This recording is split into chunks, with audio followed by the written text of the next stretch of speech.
देखिए, आज के इस वीडियो में हम लोग प्रधानमंत्री और मंत्रिपरिषद को कवर करेंगे। बहुत इंपॉर्टेंट टॉपिक है।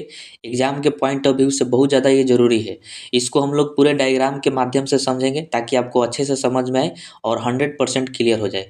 इस वीडियो में हम लोग समझेंगे कि कैबिनेट मंत्री क्या होते हैं, राज्य मंत्री क्या होते हैं, राज्य मंत्री स्वतंत्र प्रभार क्या होते हैं, उप मंत्री क्या होते हैं, मंत्रिपरिषद और मंत्रिमंडल में क्या अंतर होता है, और जितने भी प्रधानमंत्री अब तक हुए हैं उन सब के बारे में हम लोग इम्पोर्टेंट पॉइंट जानेंगे जो कि एग्जाम में डायरेक्टली पूछा जाता है और वहाँ पर आपको याद नहीं रहता है, तो उन याद करने का भी तरीका भी हम लोग इसमें समझेंगे।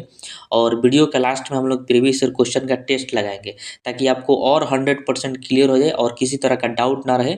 जो कि एग्जाम में प्रश्न पूछे गए हैं वही प्रश्न रहेंगे। तो चलिए वीडियो को हम लोग शुरू करते हैं।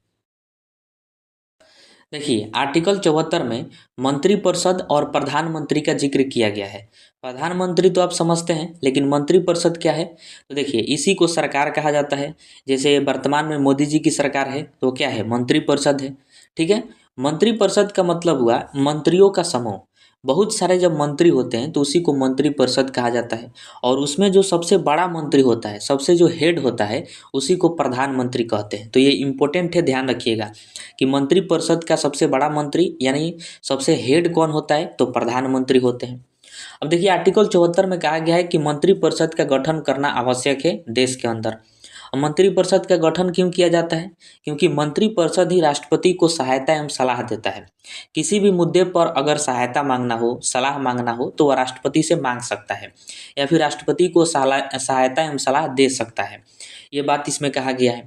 अब देखिए, इसी में कहा गया है कि मंत्रिपरिषद राष्ट्रपति को जो भी सहायता एवं सलाह देगा उसको मानने के लिए राष्ट्रपति बाध्य हो जाएंगे। मतलब राष्ट्रपति को मानना ही पड़ेगा। जैसे किसी भी मुद्दे पर मंत्रिपरिषद जो है राष्ट्रपति को सलाह दिया और राष्ट्रपति को लग रहा है कि इसमें गलत है, चाहे सही है, कुछ भी हो, लेकिन राष्ट्रपति उसको मानने के लिए बाध्य है। गलत हो तब वो मानेंगे और सही हो तब वो मानेंगे। लेकिन यह जो है पहले ऐसा नहीं था। पहले था कि अगर मंत्रिपरिषद किसी मुद्दे पर राष्ट्रपति को सलाह देता है और राष्ट्रपति को लगा कि इसमें कुछ गड़बड़ है, तो वह जो है पुनर्विचार के लिए लौटा सकते थे और कहते थे कि इसमें ये चेंजिंग करिए, वो चेंजिंग करिए, कह सकते थे। लेकिन 44वां संविधान संशोधन जब किया गया 1978 में, तो उसमें कह दिया गया कि मंत्रिपरिषद जो भी राष्ट्रपति को सलाह देगा, तो राष्ट्रपति को अगर लगेगा कि इसमें कुछ गड़बड़ है तो एक बार पुनर्विचार के लिए लौटा सकते हैं। लेकिन मंत्रिपरिषद अगर दोबारा फिर वही भेज दिया बिना कुछ चेंजिंग किए, तो फिर राष्ट्रपति जो है उसे मानने के लिए बाध्य हो जाएंगे। तो मतलब इसका क्या समझे आप? इसका मतलब यही हुआ कि राष्ट्रपति जो है केवल नाम के लिए हैं। मतलब मंत्रिपरिषद का जो मन कर लेगा वो कर सकता है, केवल नाम के लिए राष्ट्रपति केवल टुकुर टुकुर देखते रह जाएंगे। क्योंकि उनको तो कोई शक्ति नहीं दिया गया है कि वो रोक सके चाहे कुछ कर सके सलाह को। जो भी मंत्रिपरिषद देगा सलाह उसको मानने के लिए वो बाध्य हो जाएंगे। एक बार अगर पुनर्विचार के लिए लौटा भी दिए तो दोबारा आया तो फिर मानने के लिए बाध्य हो जाएंगे। इसका मतलब है कि राष्ट्रपति केवल नाम के लिए है। तो इसी से इम्पोर्टेंट प्रश्न पूछा जाता है कि कार्यपालिका के नाम मात्र का प्रमुख कौन होता है? तो राष्ट्रपति होते हैं, क्योंकि केवल नाम के लिए हैं, कोई इनके पास तो शक्ति है नहीं। कोई भी सलाह आएगा तो मानने के लिए बाध्य हो जाएंगे, तो नाम ही के लिए हुए। तो कार्यपालिका के नाम मात्र का प्रमुख कौन होता है? तो राष्ट्रपति होता है। लेकिन वास्तविक प्रमुख कौन होता है कार्यपालिका के? तो प्रधानमंत्री होते हैं, यानी मंत्रिपरिषद। सारा जो डिसीजन लेना होता है तो मंत्रिपरिषद यानी प्रधानमंत्री ही लेते हैं। और जो भी चेंजिंग करना हो तो वही चेंजिंग कर सकते हैं प्रधानमंत्री। तो वास्तविक प्रमुख हो गए हैं कार्यपालिका के, और ये नाम के हैं, केवल केवल इन फॉर्मेलिटी अदा किया जाता है, तो ये नाम मात्र के हो जाते हैं राष्ट्रपति। ठीक है, तो ये डायग्राम से आपको याद हो गया, इसको ध्यान रखिएगा। उसके बाद देखिए, आर्टिकल 74 के 2 में कहा गया है कि मंत्रिपरिषद जो राष्ट्रपति को सलाह देता है, सहायता देता है, उसका जो है न्यायिक समीक्षा नहीं किया जा सकता। अब न्यायिक समीक्षा का मतलब क्या है? न्यायालय में उसका जांच नहीं किया जा सकता कि मंत्रिपरिषद जो है वो राष्ट्रपति को किस प्रकार का सलाह दिया था, कैसा सहायता दिया था, उस सलाह में क्या था। इस तरह के बातों का जो है चर्चा नहीं किया जा सकता है न्यायालय में, उसका जांच नहीं किया जा सकता है। ये बात आर्टिकल 74 के 2 में कहा गया है। मंत्रिपरिषद के ऊपर है, जो भी उस राष्ट्रपति को सलाह दे दे, सहायता दे दे, वो उस पर निर्भर करता है, उसका जांच नहीं कर सकते हैं। तो ये ध्यान रखिएगा। उसके बाद देखिए, मंत्रिपरिषद का जो है 3 प्रकार होता है, या फिर हम ये भी कह सकते हैं कि मंत्रिपरिषद में 3 तरह के मंत्री शामिल होते हैं। एक होता है कैबिनेट मंत्री, दूसरा होता है राज्य मंत्री, और तीसरा होता है उप मंत्री। तो इस तीनों को ध्यान रखिएगा। अब आइए हम तीनों को जो है अच्छे से समझते हैं एकदम बेहतरीन तरीका से। तो आइए हम पहले कैबिनेट मंत्री और राज्य मंत्री को समझते हैं। देखिए, कैबिनेट मंत्री जो होते हैं ये सबसे वरिष्ठ मंत्री होते हैं मंत्रिपरिषद के। मंत्रिपरिषद में जो सबसे बड़े लेवल के मंत्री होते हैं उनको कैबिनेट मंत्री कहा जाता है। देश के जितने बड़े निर्णय लेना हो वो कैबिनेट मंत्री ही लेते हैं। बड़े बड़े जो निर्णय लिया जाता है तो वो कैबिनेट मंत्री के द्वारा लिया जाता है। और सबसे महत्वपूर्ण मंत्रालय कैबिनेट मंत्री को ही मिलता है, जैसे रक्षा मंत्रालय हो गया, गृह मंत्रालय, वित्त मंत्रालय, विदेश मंत्रालय, शिक्षा मंत्रालय, ये सब बड़े बड़े लेवल के मंत्रालय हैं देश के, तो वो जो है कैबिनेट मंत्री को दिया जाता है। और बड़ा निर्णय लेना होता है तो कैबिनेट मंत्री ही लेते हैं। उसके बाद देखिए राज्य मंत्री। राज्य मंत्री जो होते हैं ये कैबिनेट मंत्री की सहायक होते हैं। मतलब जितने भी कैबिनेट मंत्री हैं उन सब का एक राज्य मंत्री होगा। जैसे रक्षा मंत्री हैं कैबिनेट मंत्री, तो रक्षा मंत्री की सहायता करने के लिए एक राज्य मंत्री होंगे जिनको रक्षा राज्य मंत्री कहा जाता होगा। उसी प्रकार गृह मंत्री कैबिनेट मंत्री हैं तो इनका भी सहायता करने के लिए एक राज्य मंत्री होगा जिसको गृह राज्य मंत्री कहा जाता होगा। उसी प्रकार मान लीजिए वित्त मंत्री कैबिनेट मंत्री हैं तो इनका एक राज्य मंत्री होगा सहायक जिसको वित्त राज्य मंत्री कहते हैं। तो ध्यान रखिएगा कि कैबिनेट मंत्री जो होते हैं वो मंत्रिपरिषद के सबसे बड़े होते हैं, सबसे वरिष्ठ मंत्री होते हैं और बड़ा बड़ा काम करते हैं। बड़ा बड़ा मंत्रालय दिया जाता है कैबिनेट मंत्री को। और इनके सहायता के लिए, क्योंकि कैबिनेट मंत्री जो है बहुत बड़े हो गए और बहुत बड़े लेवल का निर्णय लेते हैं, तो उनकी सहायता के लिए एक होता है राज्य मंत्री जो कैबिनेट मंत्री की सहायता करता है। तो ये ध्यान रखिएगा। राज्य मंत्री के पास अपना कोई स्वतंत्र विभाग नहीं होता है जैसे कैबिनेट मंत्री के पास है, तो ये तो सहायता करते हैं राज्य मंत्री। ठीक है, देखिए जो राज्य मंत्री होते हैं उसी का एक भाग होता है राज्य मंत्री स्वतंत्र प्रभार। अभी आप पढ़ें कि जो कैबिनेट मंत्री होते हैं वह देश के सबसे बड़े मंत्रालय लेते हैं। मतलब देश के जितने भी महत्वपूर्ण मंत्रालय हैं, जितने भी संवेदनशील वाले मंत्रालय हैं, वो सभी के सभी कैबिनेट मंत्री के पास होता है। लेकिन जो बाकी के जो छोटे छोटे मंत्रालय हैं वो किन के पास होता है, तो राज्य मंत्री स्वतंत्र प्रभार के पास होता है। जैसे कि पर्यटन मंत्रालय हो गया, संस्कृति मंत्रालय, श्रम मंत्रालय, विज्ञान तकनीकी कौशल विकास मंत्रालय, तो ये देश के बहुत छोटे लेवल के मंत्रालय हैं। तो ये राज्य मंत्री स्वतंत्र प्रभार के पास चला जाता है। तो ये आपको ध्यान रखना है कि बड़े लेवल का मंत्रालय कैबिनेट मंत्री के पास होता है और छोटे लेवल का मंत्रालय राज्य मंत्री स्वतंत्र प्रभार के पास होता है। इनके पास अपना मंत्रालय होता है और ये अपने मंत्रालय में खुद डिसीजन लेते हैं। जो भी डिसीजन लेना हो तो वो ले सकते हैं। जैसे पर्यटन मंत्री हैं तो पर्यटन मंत्री को अपने विभाग में कोई चीज़ का डिसीजन लेना है तो किसी से पूछेंगे? नहीं पूछेंगे, क्योंकि वो राज्य मंत्री स्वतंत्र प्रभार में है और उनके पास अपना खुद का मंत्रालय है। ठीक है, तो ये ध्यान रखना है। उसके बाद अगला मंत्री है उप मंत्री। देखिए उप मंत्री जो होते हैं ये मंत्रिपरिषद के सबसे छोटे स्तर के मंत्री होते हैं। मतलब मंत्रिपरिषद में जो सबसे छोटे लेवल के मंत्री सब होते हैं उनको उप मंत्री के नाम से जाना जाता है। और उप मंत्री के पास भी अपना कोई मंत्रालय नहीं होता है। तो इनका काम क्या है, तो ये जितने मंत्री हैं सबकी सहायता करते हैं। जैसे हम लोग कैबिनेट मंत्री पढ़े तो उसकी भी सहायता उप मंत्री करते हैं, और राज्य मंत्री पढ़े तो उनकी भी सहायता उप मंत्री करते हैं। राज्य मंत्री स्वतंत्र प्रभार पढ़े तो उनकी भी सहायता जो है उप मंत्री करते हैं। मतलब सभी मंत्रियों को मंत्रिपरिषद में सहायता करने का काम उप मंत्री का होता है। ठीक है, अगर हम इसको एक बार में समझें तो ऐसे समझ सकते हैं कि मंत्रिपरिषद जो होता है उसके सबसे बड़े लेवल का मंत्री को कैबिनेट मंत्री कहा जाता है। और कैबिनेट मंत्री की सहायता के लिए हर विभाग में कैबिनेट के एक एक राज्य मंत्री होते हैं, यानी राज्य मंत्री जो है कैबिनेट मंत्री की सहायता करते हैं। उसके बाद हम लोग पढ़े स्वतंत्र प्रभार वाले मंत्री, राज्य मंत्री स्वतंत्र प्रभार, इनके पास अपना खुद का मंत्रालय होता है। और जो उप मंत्री होते हैं ये सबकी सहायता करते हैं। अब आइए हम आर्टिकल 75 को समझते हैं। देखिए आर्टिकल 75 के 1 में कहा गया है कि पीएम की नियुक्ति राष्ट्रपति करते हैं। वेरी वेरी इंपॉर्टेंट है, आपको ध्यान रखना है कि प्रधानमंत्री की नियुक्ति किनके द्वारा की जाती है, तो राष्ट्रपति के द्वारा की जाती है। और उसके बाद जो है मंत्रिपरिषद में जितने मंत्री होते हैं उन सब की नियुक्ति की जाती है। तो ये भी ध्यान रखिएगा कि मंत्रिपरिषद में जितने मंत्री होते हैं उन सब की नियुक्ति भी राष्ट्रपति करते हैं, लेकिन प्रधानमंत्री के सलाह पर करते हैं। तो इसीलिए राष्ट्रपति जो है सबसे पहले प्रधानमंत्री को चुन लेते हैं और फिर प्रधानमंत्री से सहायता मांगते हैं, सलाह मांगते हैं कि किन व्यक्ति को, किन सांसद को मंत्री बनाया जाए मंत्रिपरिषद का।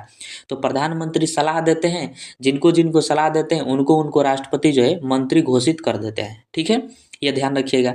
और एक प्रश्न ये पूछा जाता है कि प्रधानमंत्री का कार्यकाल कितना होता है, तो ध्यान रखिएगा उनका कार्यकाल जो है निश्चित नहीं है। जब तक बहुमत है तब तक प्रधानमंत्री अपने पद पर रहेंगे। जिस दिन बहुमत गायब होगा उसी दिन से प्रधानमंत्री भी गायब हो जाएंगे। और इसी आर्टिकल में कहा गया है कि जो मंत्रिपरिषद में मंत्रियों की संख्या होगी वह लोकसभा के सदस्यों के 15% हो सकती है, 15% से अधिक नहीं होगी। जैसे आपको पता है कि वर्तमान में लोकसभा सदस्यों की संख्या कितना है, तो 543 है। तो 543 का 15% जितना होगा उतना ही मंत्रिपरिषद में मंत्री हो सकते हैं, उससे ना ज़्यादा होंगे और ना ही कम होंगे। जैसे 543 वर्तमान में लोकसभा सदस्यों की संख्या है, तो 543 का हम 15% निकालेंगे तो कितना होगा, 81.45 होगा। यानी लगभग 81 मंत्री ही मंत्रिपरिषद में हो सकते हैं, 81 मंत्री से अधिक नहीं होंगे। और यह चेंजिंग जो है कब किया गया, तो 91वां संविधान संशोधन जो 2003 में किया गया था उस वक्त किया गया कि लोकसभा के जितने सदस्य होंगे उसका 15% मंत्री बनाया जाएगा, उससे अधिक नहीं बनाया जाएगा। इससे जो है सरकार का खर्चा बचता है, देश का पैसा बचता है, क्योंकि जितने मंत्री हैं उन सब में बहुत खर्चा होता है, अरबों करोड़ों खर्चा हो जाता है उन सब में। ठीक है। उसके बाद अगला आर्टिकल है आर्टिकल 75(2). इसमें कहा गया है कि मंत्रिपरिषद के जितने भी मंत्री होते हैं वह राष्ट्रपति के प्रसाद पर्यंत होते हैं।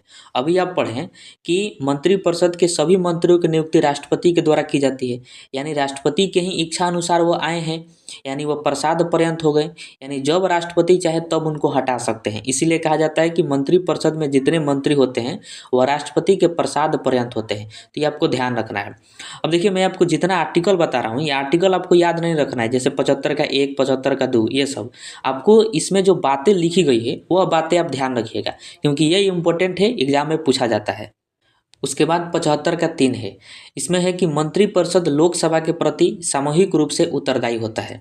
यानी जो सरकार होता है, मंत्रिपरिषद होता है, वह लोकसभा के प्रति सामूहिक रूप से उत्तरदायी होता है।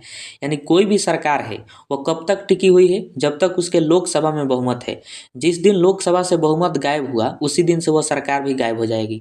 जैसे मोदी सरकार है तो लोकसभा में जब तक बहुमत है तब तक मोदी सरकार टिकी रहेगी, लेकिन जिस दिन उसके सांसद भागे, जिस दिन लोकसभा में बहुमत खत्म हुआ उसी दिन से सरकार भी क्या हो जाएगी, खत्म हो जाएगी। और सामूहिक रूप से उत्तरदायी का मतलब क्या होता है कि लोकसभा में जो भी प्रश्न पूछा जाता है तो मंत्रिपरिषद के जितने भी मंत्री हैं सबको उत्तर देना जरूरी होता है, तो उसी को कहते हैं कि सामूहिक रूप से उत्तरदायी होता है। जैसे लोकसभा में जिस भी विभाग से संबंधित अगर कोई प्रश्न पूछा जाता है तो उस विभाग के मंत्री उठकर और उसका जवाब देते हैं, उसका समाधान देते हैं, कब क्या होगा ये सब बताते हैं। तो इसीलिए कहा जाता है कि मंत्रिपरिषद के जितने मंत्री हैं वह लोकसभा के प्रति सामूहिक रूप से उत्तरदायी होते हैं। उसके बाद है 75 का 4, इसमें है कि मंत्रिपरिषद के सभी मंत्रियों को राष्ट्रपति शपथ दिलाते हैं। यानी आपको पता है कि मंत्रिपरिषद में जितने मंत्री होते हैं वह सब के सब राष्ट्रपति के समक्ष शपथ लेते हैं, ये आप देखे भी होंगे। उसके बाद है 75 का 5, ये इंपॉर्टेंट है, ध्यान रखिएगा। इसमें कहा गया है कि अगर किसी व्यक्ति को मंत्री बना दिया गया केंद्र में और वह व्यक्ति जो है ना ही वो लोकसभा का सदस्य है और ना ही वो राज्यसभा का सदस्य है, मतलब वो सांसद नहीं है, नॉर्मल पार्टी में कोई व्यक्ति था और जान पहचान अच्छा था और वो मंत्री बन गया। तो इसमें कहा गया है कि अगर वैसा व्यक्ति मंत्री बन जाता है कि जो गैर सांसद है, मतलब सांसद नहीं है, किसी भी सदन का सदस्य नहीं है, तो उसको 6 महीना के भीतर किसी न किसी सदन का सदस्य बनना आवश्यक है। यानी वो 6 महीना के भीतर या तो लोकसभा का सदस्य बन जाए या फिर राज्यसभा का सदस्य बन जाए, यही बात इसमें कहा गया है।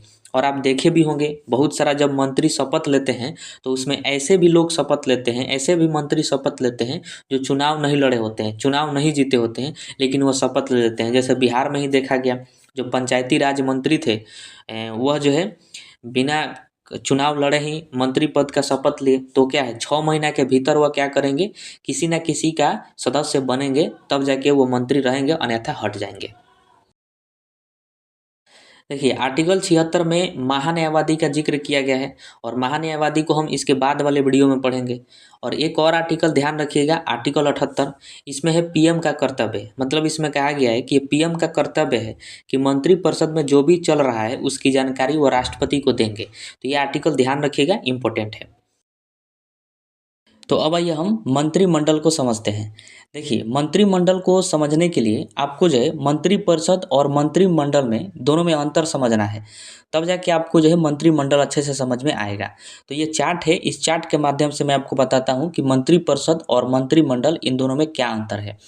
देखिए मंत्रिपरिषद में जो है सभी तरह के मंत्री होते हैं, सभी प्रकार के। जितने भी केंद्र में मंत्री होते हैं उन सबको जो है मंत्रिपरिषद कहा जाता है। सबके समूह को क्या कहते हैं? मंत्रिपरिषद, जैसा कि हम लोग पढ़े। लेकिन जो मंत्रिमंडल होता है तो इसमें केवल कैबिनेट के मंत्री होते हैं। कैबिनेट मंत्री हम लोग पढ़े, तो कैबिनेट मंत्री में हम लोग पढ़े थे कि इसमें बड़े लेवल के मंत्री आते हैं, जो बड़ा निर्णय लेते हैं वो मंत्री शामिल होते हैं कैबिनेट मंत्री में। तो जो कैबिनेट मंत्री होते हैं उन्हीं को मंत्रिमंडल कहा जाता है। तो ये आपको ध्यान रखना है कि सभी तरह के मंत्री को मंत्रिपरिषद कहा जाएगा, और जो कैबिनेट मंत्री होते हैं उनको जो है मंत्रिमंडल के नाम से जाना जाता है। ठीक है।